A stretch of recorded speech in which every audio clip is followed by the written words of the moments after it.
Maya langwa ma oui. Qui vient d'ainsi. Ndinga beti obe kwa. Zenye langwa be yimiose. Maya langwa ma kobi mamu si asutio. Constant wa yu lenge blau. Pe wa mole noti bla. Ni amomi baka prosna wa osna wa kramio. Maya langwa. Mbaka prosna wa osna wa kramie. Maya langwa ma eke. Maya langwa ma ejo. Sengela langwa be imiase o. Mbaka prosna wa osna wa kramie. Maya langwa. Mommy baka prosna wa osna wa kramie. Maya langwa ma eke. Maya langwa ma ejo. Sengela langwa be imio. Charlie, tu peux tenir mon micro? Pardon, il faut ouvrir un peu mon micro, pardon. Frappé à auto. Ça va faire quoi? Frappé à auto. Ça va jouer.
Merci, cher. Bonsoir, chers parents. Bonsoir. Bonsoir. Je ne vous sens pas. Bonsoir, chers parents. Bonsoir. Voilà.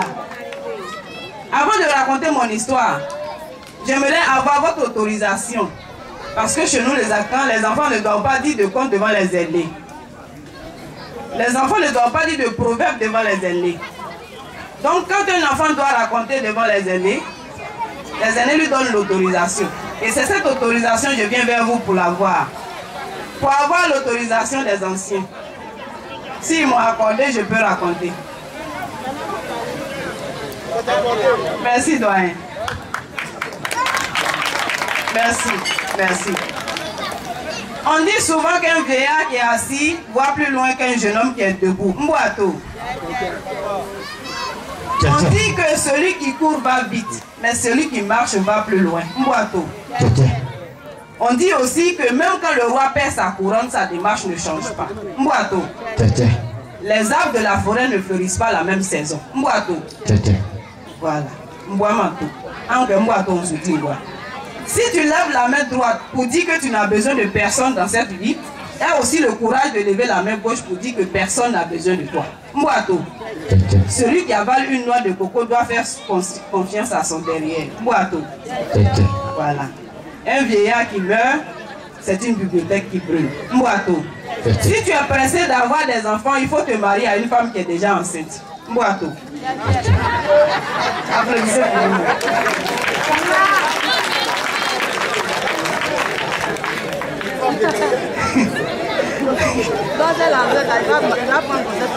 C'est l'histoire d'une femme.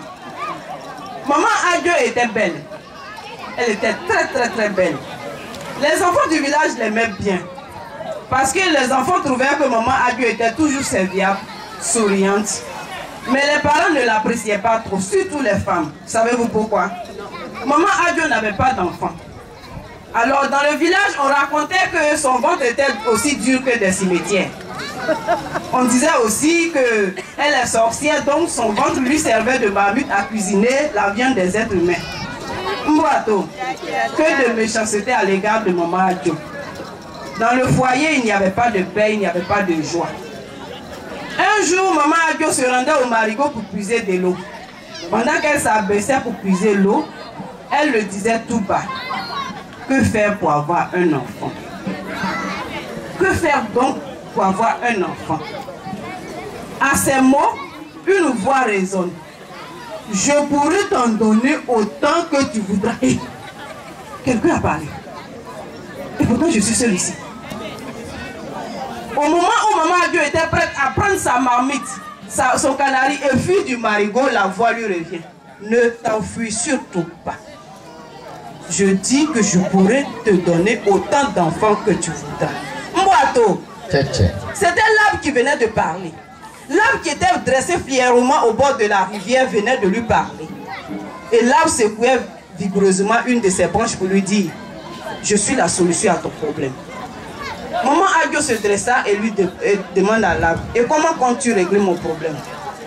L'arbre lui dit: la condition c'est de ne jamais parler de notre entretien à ton mari, même à tes plus proches. Rentre chez toi et les jours qui viennent, tu auras la suite de ma promesse. Mais en retour, qu'est-ce que toi tu peux me donner? Sans réfléchir, maman Adio dit: je vais te donner le 10e de mes enfants comme sacrifice. Mbouato, le pacte est donc scellé entre l'arbre et maman Adio. Un mois est passé. Un deuxième mois s'annonçait quand le ventre de maman Adio commençait à prendre des rondeurs. Et les jours qui passaient, le ventre poussait. Au bout du 9e mois, les matrones s'affairaient derrière la fenêtre de maman Adio et des voix de joie se faisaient entendre. Un joli petit garçon venait de naître. Et une année suivie, une deuxième grossesse, une troisième grossesse. On se retrouvait déjà au 11e enfant. Mais le 11e enfant était encore plus joli que tous les tout premiers enfants que maman Adio avait mis au monde.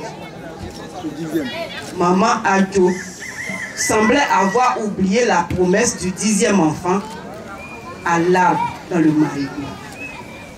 L'arbre dans le jargon des Baoulés s'appelait Papa. C'est un arbre, quand les fruits sont sèches, qu'elles doivent tomber, ils font un bruit. Pas. Tu as l'impression que quelqu'un venait de faire une clap. C'était cet arbre-là. Maman Adio un jour avait son bébé sur son dos et allait prendre de l'eau à la rivière. Il s'agissait du 10e enfant.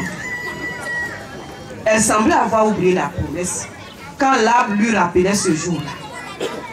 Il est temps que tu rappelles, il est temps que tu reviennes, il est temps que tu honores ta parole. Maman Adio se rendait compte de cette promesse-là. Elle arrête de puiser l'eau, elle serre son enfant contre sa poitrine et commence à pleurer au bord de la rivière. Ses pleurs se traduisaient donc en chant. Isaac, viens, viens, dépose ton jus, viens, viens vite. Brimo, papa, vieux. Oh, Papa, vieux. oh, papa, Pas abonné qu'on fasse ça. oh, papa, Applaudissez pour Isaac. C'est un porteur en l'air. On va chanter ensemble. Dans les pleurs de maman Adio, elle disait à l'arbre que je viendrai te donner un coq en sacrifice. Si tu ne veux pas de ce coq, Je vais même ajouter un cabri. Si tu ne veux pas du cabri, je vais te donner un mouton. Et même un bœuf. Mais à toutes ces promesses, l'arbre refusait. Si c'est ce que tu cites là, j'en ai déjà reçu. On va chanter ensemble. Blimo, papa, Blimo, papa, nyegeo. Blimo, papa, nyegeo. Ufa kuma sawa. Ufa boli kumfa sawa. Ufa bua kumfa sesu. Ufa nani kumfa mawa. Soka nani tionde bio. Soka kon tionde bio. Soka bua tionde bio. Blimo papa Blimo papa Vous ne répondez pas bien. Vous ne savez pas que si on quitte ici, on va aller en studio pour faire sortir notre cassette. Moi, je suis le lead vocal et vous, vous faites le chœur. On vous a pas dit qu'on va aller en studio après le festival? Ah, mais répondez bien, on va reprendre. On bat les mains. Blimo, papa, Blimo, papa, soufflant. Papa, soufflant. Blimo, papa, papa, qu'on fasse ça, on va voler, qu'on fasse Yesu. On va boire, qu'on fasse Mawao. On va nani, qu'on fasse Yesu. Soka tron tionde Dieu. Soka boli tionde Dieu. Soka bois tionde Dieu. Soka nani tionde Dieu. Blimo papa Blimo papa Mboato. À ces mots, maman Adjo pleurait de tous les larmes de son corps. Mais la rivière, là où elle s'était arrêtée, commençait à s'enfler. La rivière montait du lit, montait jusqu'à atteindre là. Maman Adjo ne faisait que tenir son enfant sur sa poitrine et elle chantait de plus belle. Elle ne faisait que chanter, mais l'eau ne faisait que monter. À un moment donné, elle ne pouvait plus tenir dans l'eau. Elle cherchait à sortir de l'eau et l'enfant lui échappait. Elle tenait durement l'enfant que les cheveux de l'enfant se sont arrachés pour rester dans sa main. Elle est revenue à la maison avec les poings fermés. Mais quand elle ouvrait la main, vous voyez les traces de la main qui sont là. Ce sont les cheveux de l'enfant de maman Adjo. Voilà pourquoi j'ai l'habitude de dire la promesse est une dette. On va chanter encore. Primo papa Primo papa nyegeo. Papa